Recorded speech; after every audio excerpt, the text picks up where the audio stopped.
Hello, welcome back. ഇന്നത്തെ ദിവസത്തിലേക്ക് എല്ലാവർക്കും സ്വാഗതം. അപ്പോൾ ഇന്നത്തെ വീഡിയോ എന്താ പറയുക, നല്ലൊരു അടിപൊളി കാന്താരി മുളക് അച്ചാറിടുകയാണ് കേട്ടോ. അപ്പോൾ കുറച്ച് ദിവസം മുമ്പ് ഞാനൊരു ഷോർട്ട് ഇട്ട് നിങ്ങൾ കണ്ടിട്ടുണ്ടാവും എന്ന് വിചാരിക്കണ്. അപ്പോൾ അത് ഞാൻ സുർക്കയിലിട്ട് വെച്ച് കുറച്ച് ദിവസം സുർക്കയിലിട്ട് വെച്ചിട്ട് അതിൻ്റെ ആ കട്ടൊക്കെ ഒന്ന് പോവട്ടെ വിചാരിച്ചിട്ട് സുർക്കയിലിട്ട് വെച്ചിട്ട് അപ്പോൾ നല്ല ഉപ്പൊക്കെ പിടിക്കുമല്ലോ. പക്ഷെ ആ സുർക്കയിൽ നോക്കും നല്ല ഉപ്പ് കൂടുതലായിന്. അപ്പോൾ ഞാൻ അതെന്താക്കി ഒരു പാത്രത്തിൽ കൂറ്റി വെച്ചിട്ടോ.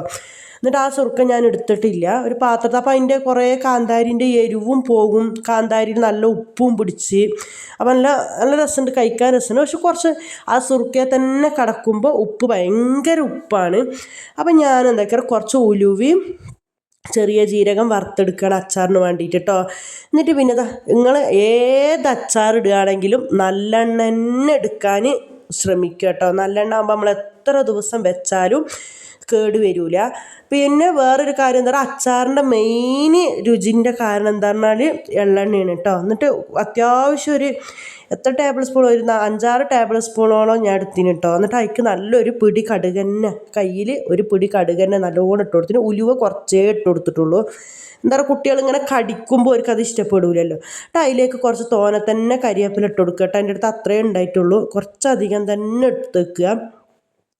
എന്നിട്ട് അത് നല്ലൊന്ന് പൊട്ടി വരുമ്പോൾ കുറച്ച് നല്ല കാന്താരി, കാന്താരി അല്ല, ഒരു നല്ലോണം വെളുത്തുള്ളി. ഞാൻ ലൈവിൽ കയറിയിട്ട് നന്നാക്കും ഞങ്ങളോട് പറഞ്ഞിട്ടുണ്ടായിരുന്നില്ലേ ഈ അച്ചാറിൻ്റെ വീഡിയോ എന്തായാലും കാണിച്ചു തരുമെന്ന്. അങ്ങനെ നല്ലോണം വെളുത്തുള്ളി ഇട്ടിന് കേട്ടോ. നല്ലോണം വെളുത്തുള്ളി, ഒരു കഷ്ണം ഇഞ്ചി. അപ്പോൾ ഈ വെളുത്തുള്ളി നല്ല ആ എരിവും പിന്നെ സുർക്കൻ്റെ ഇതൊക്കെ എന്നിട്ട് നമ്മൾ വെളുത്തുള്ളി അച്ചാറിടൂലേ, അതിൻ്റെ ഒരു ടേസ്റ്റ് കിട്ടും കേട്ടോ. അപ്പോൾ ഞാൻ കുറച്ച് തോനെ തന്നെ ഇനിയും എടുക്കണമായിരുന്നു, പക്ഷെ നമുക്ക് അത്രയും നന്നാക്കാനുള്ള സമയം കിട്ടിയോണ്ട് അത്രയും എടുത്തിട്ടുള്ളൂ കേട്ടോ.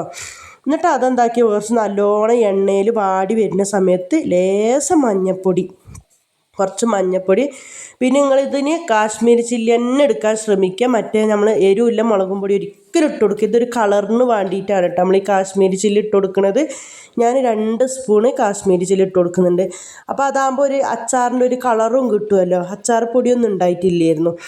അപ്പോൾ ഇതാകുമ്പോൾ നല്ലൊരു കളറും ഉണ്ടാവും, എരിവും ഉണ്ടാവും. ഓൾറെഡി കാന്താരി എരിവല്ലേ, അപ്പോൾ പിന്നെ അതിൻ്റെ കൂടെ നമ്മൾ എരിവും കൂടി ഇടുമ്പോൾ ഒന്നും കൂടി എരിവായി പോവും. അപ്പോൾ അത് ഇല്ലാണ്ട് എന്നിട്ട് ഈ കാന്താരി ഇതിലേക്ക് കൊട്ടി കൊടുക്കുക കേട്ടോ. കാന്താരി ഇതിലേക്ക് ഇത് മതി മക്കളെ. ഒരു പ്ലേറ്റ് ചോറ്, എന്തെങ്കിലും ഒരു കറിയോ ഒരു ചാറും പരിപ്പോ തക്കാളി എന്തെങ്കിലും ഒരു കറി, ഈ ഒരു കാന്താരി മുളക് ചോറിൻ്റെ സൈഡും ഉണ്ടെങ്കിൽ ഇത് മതി. എന്നിട്ട് നമ്മൾ ആ ഉലുവയും കടുകും പൊടിച്ചിട്ടുണ്ടായില്ലേ, ഉലുവയും ചെറിയ ജീരകം പൊടിച്ചത് ഇതിലേക്ക് ചേർത്തി കൊടുക്കട്ടെ. അപ്പോൾ നോക്കുമ്പോൾ ഇതിൽ തീരെ വെള്ളമില്ല. ഞാൻ എന്താ പറയുക, ഉപ്പ് ഇട്ട് കൊടുത്തിട്ടില്ല. ഇതൊക്കെ ഞായി കഴിഞ്ഞതിന് ശേഷം ഇതിൽ എത്ര ഉപ്പ് വേണ്ടത് നോക്കിയിട്ട് ഇട്ട് കൊടുത്താൽ മതി.